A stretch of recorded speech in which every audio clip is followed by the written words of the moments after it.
নমস্কার বন্ধুরা, কুকুই সুপ্রিয়া চ্যানেল থেকে সবাইকে স্বাগত জানাই। আজকের আবার দারুণ স্বাদের একটা রেসিপি নিয়ে চলে এসেছি। আজকে বানাবো মাছের ডিমের ঝাল। তো মাছের ডিমের ঝাল বানানোর জন্য কি কি নিয়েছি আপনাদের একবার দেখিয়ে দেবো, আসুন। এখানে 500 গ্রাম কাতলা মাছের ডিম নিয়েছি। এখানে অল্প করে বেসন নিয়ে নিয়েছি, পেঁয়াজ কুচি, কাঁচা লঙ্কা কুচি নিয়েছি। এখানে আদা জিরে বাটা, রসুন নিয়েছি আর কাঁচা লঙ্কা পেঁয়াজ কুচি নিয়েছি। আজকে তো এই রেসিপিটা হেভি বানাচ্ছো গো। এখানে গরম মশলা 4 পিস, এলাচ ফাটিয়ে নিয়েছি, কাঁচা লঙ্কা নিয়েছি, টমেটো নিয়েছি, হলুদ গুঁড়ো, লঙ্কা গুঁড়ো, লবণ। পাশে একটা কড়া নিয়েছি, পরিমাণ কাতলা মাছের ডিমটা ভেজে মশলা দিয়ে দেবো, লঙ্কা গুঁড়ো, কত লবণ একসঙ্গে মিশিয়ে নেব। সব রকম মশলা দিয়ে বড়াটা বানাবো, তারপর ঝাল বানাবো। হেভি লাগবে, হেভি লাগবে। গরম ভাত দিয়ে আজকে গরম হয়ে গেছে, একে একে বড়াগুলো ভেজে নেবো, ডিমের বড়া। ওয়াও, সেই গন্ধ যা তুলনা হয় না। কাতলা মাছের ডিম বলে কথা।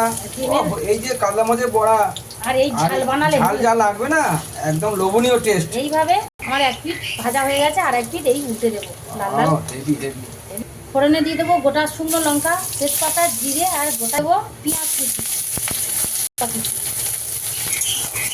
দিয়ে দেবো রসুন কুচি। রসুন ভাজা হয়ে গেছে, দিয়ে দেবো টমেটো কুচি, দিয়ে দেবো স্বাদ মতো লবণ, কাশ্মীরি লঙ্কা গুঁড়ো, দেবো হলুদ গুঁড়ো, আদা জিরে বাটা, দিয়ে দেবো অল্প করে চিনি দানা, কালারটা ভালো আসবে, দিয়ে দেবো শাহি গরম মশলার গুঁড়ো, অল্প করে একটু জল দেবো। মশলাটা কষানো হয়ে গেছে, সেই গন্ধ যা তুলনা হয় না। ওকে মাছের ডিমের বড়া। হ্যাঁ, অল্প করে জল দিলাম। তো আমার মাছের ডিমের ঝাল হয়ে গেছে কমপ্লিট। গ্যাসটা অফ করে দেবো।